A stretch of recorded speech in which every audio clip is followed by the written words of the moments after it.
Билим берүү системасын сыйлабайм мен. Кайсы экзаменге даярданып атат билбейм мен. Кыргызстанда билим берүү системасы аябай аксоодо. Аксап, өтө страшно аксап атат. 5 жылда англис тил мугалимимин, мен өзүм методикам бар. 5 жылда эмнени үйрөнүп атышат?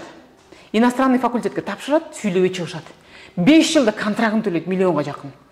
Өмүрү, контрагы, окуусу, жан дүйнөсү, жашоосу, убактысы, күчү, жаштыгы кетти да. Сүйлөбөйт алтындар, сүйлөйт го, ушуну көрсөткүм келет. Эчтеке сүйлөбөй чыгышат.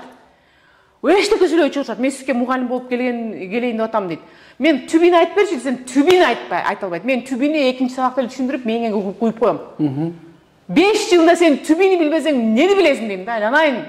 Десем, мен ушинтип окутат да дейт. Анан эмнеге ошол жакта жүрөсүң дейм, эмнеге ошол жакта жүрөсүң? Чыгып кет, отчление болуп кет. Өзүң тандайсың да сен ошо жашоону, өзүң тандайсың.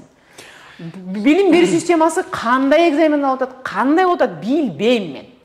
Билгим дагы келбейт, айланайындар. Ошо президент болсо сразу билим берүү системасы. Кыргызстанда окуган